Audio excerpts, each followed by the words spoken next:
Tiger Woods caddy, Joe LaCava. I said, we'd love to have you recap what happened at the British Open, how emotional that was, walking up 18.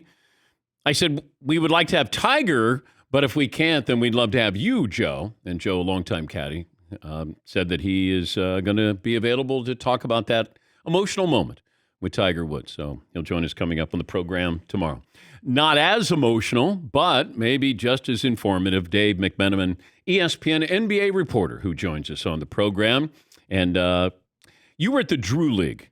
Was there any mention that Kyrie was definitely going to be there, or was it just speculation? Yeah, Dan, I never heard in terms of definitive, but I did get in touch with the longtime commissioner of the Drew League, Dino Smiley, on Saturday morning, and he told me not only the expectation of Kyrie playing, but the game time that he was slotted to appear in. He was supposed to play at 11 a.m., LeBron playing at 1:45 p.m. I got to the gym right around the time that LeBron's game was about to start. I was told that Kyrie did not, in fact, show up, but now the plan had been shifted where they expected Kyrie to show up at the game after LeBron's game. That didn't happen either. Now, I will say that he was posted to social media helping out at a girls' skills camp about 55 miles away in Thousand Oaks. And so it wasn't like he was a complete no-show and doing something, no one knows. He was working with youth in terms of basketball. So it's a great use of his time. But that message was never relayed to the Drew League that he was not going to be showing up. I thought that it was a bigger story that he's working out with Phil Handy, a Laker assistant coach, than going to the Drew League, Dave. Yeah, I mean, there are some breadcrumbs there to feast upon, Dan. And obviously he has a history with Phil Handy, 5 years together with the Cleveland Cavaliers. But Phil, for the last several years, has been back in Los Angeles, and there's a strong relationship there. And we will see what comes of it. Now, I think you need more than a relationship to get this deal done on the Lakers side. And thus far, in my reporting, it's been the Nets have been reticent to make any move with Kyrie until they have figured out what they're going to do with Kevin Durant. And thus far, it's been a stalemate on the Kevin Durant front. I keep saying that it seems best for Kevin Durant to stay there, that he got everything that he wanted. And if you can get rid of Kyrie and kind of make this truly your own team, and plus it's going to be difficult for him to go to a team that doesn't decimate the roster. And he's not going to be able to go to Miami or Phoenix, perhaps. So I don't know. I'm just trying to figure all of this out. And nobody has told me why Kevin Durant wants out of Brooklyn. Can you fill in some of the blanks there, Dave? The only thing that I've reported on that I have heard repeatedly from folks is that, and you talked about the emotion of Tiger Woods at the Open, there was some emotion going on in Kevin Durant's mind seeing the Golden State Warriors, his former team, win the championship. And it caused him to take some stock at where he is in Brooklyn at this moment and think about where he is in his career overall. He's going to be considered one of the greatest scorers of all time, one of the greatest players of all time. But we do measure the greats in the NBA when it comes to championships, and he only has 2 right now. And looking ahead at the final stage of his prime and wondering if he can get it done in Brooklyn. And that was the impetus, I've been told, that led to the trade request. But I think your statement about wondering if he could have the team without Kyrie, that's another piece of information that people around the league have speculated to me that could have been the true underpinning of what this trade request was about. It was, I need to be in a situation where I can win and compete for championships while I'm in Brooklyn, and playing with Kyrie Irving doesn't allow me to do that because of his unreliability. So let's figure something out. And thus far, they've already gotten better around the margins. Getting T.J. Warren from the Pacers was a nice addition. They were able to re-sign Patty Mills when it looked like Patty Mills would be leaving town. That Kyrie piece could be the final flourish to the Sean Marks reconfiguration of the roster to give Kevin Durant a chance to assess it, look at it, and say, you know what? Yep, let's do these final 4 years that I signed with in Brooklyn because I think I can win if I don't have the distractions and I have a little bit more talent around me. Why do you think LeBron feels like he could keep Kyrie under wraps and walk in the straight and narrow with the Lakers when he couldn't do that with his best buddy Kevin Durant?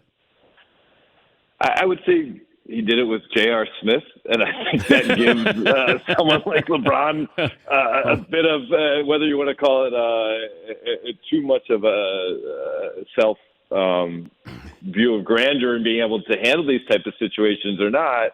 That was a pretty large undertaking. He got the best basketball of J.R. Smith's career out of him in big-time moments. And I think LeBron also recognizes that the alternative will not give him as much of a chance to win. The year one with Russell Westbrook was an abject disaster. That's not all on Russ, of course, because there were major injuries to both LeBron and Anthony Davis and the rest of the role players. Look at all those guys they signed last summer.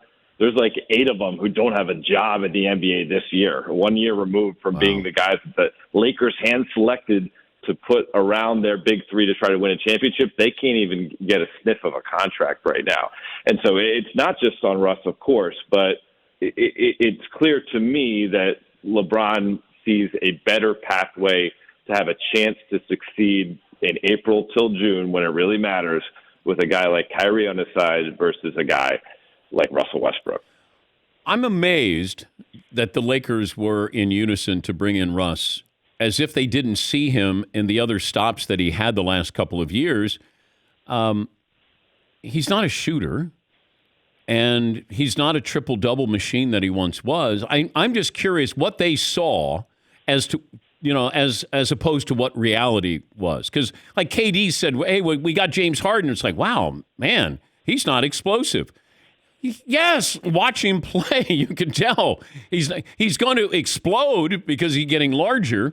But I'm just wondering what they saw as opposed to what they got with Russell Westbrook.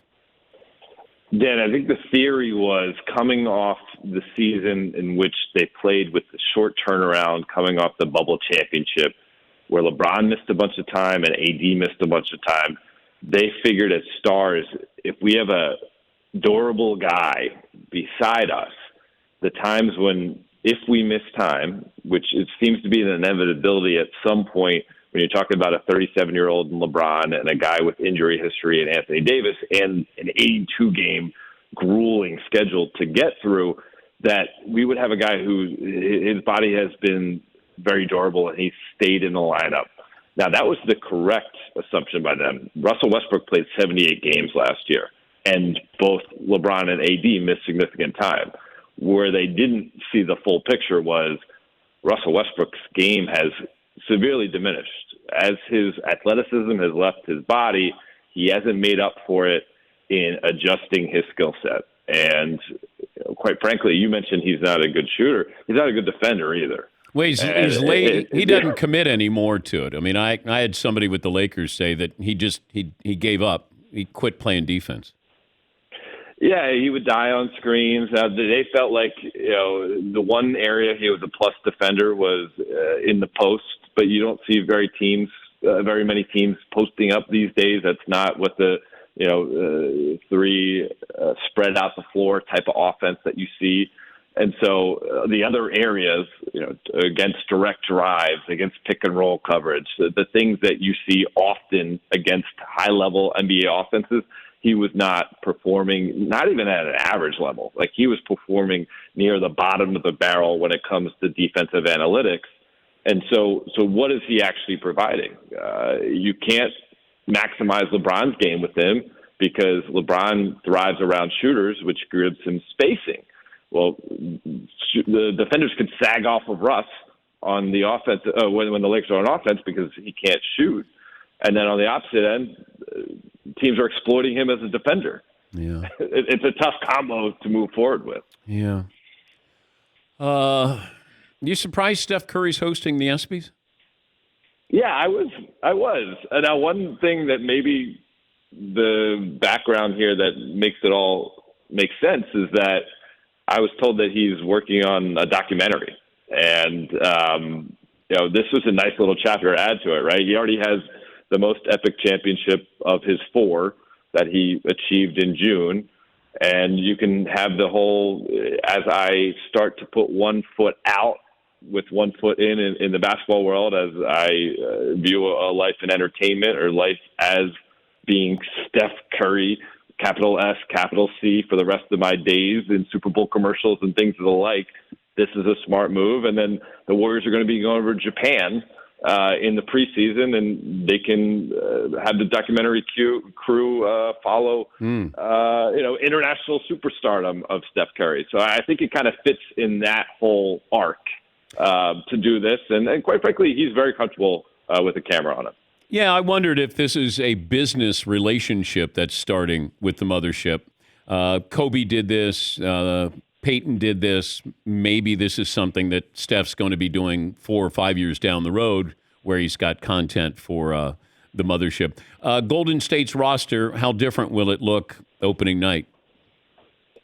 Yeah, they, quite frankly, haven't had a wonderful offseason. They lose a guy like Gary Payton, the second, who was really good for them as a defender. Otto Porter, who goes to Toronto, also had some really big moments in the playoffs.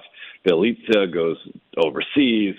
You have Juan Toscano Anderson's on the Lakers right now. The JaMychal Green inevitability that Adrian Wojnarowski is reporting, he's going to get a buyout from OKC Thunder and join them. That's a nice piece to add. They got a kid in the draft who was really highly ranked coming into college, suffered some injuries, and so he should be a guy that should help them. And then they are going to rely on guys like James Wiseman, Moses Moody, and the like, those young prospects that they've added over the last couple of years to get better.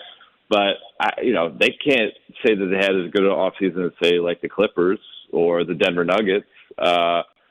These teams are going to be knocking on the door in the Western Conference, trying to catch them at their heels. Do you want me to get you tickets to the ESPYs? Oh, gosh.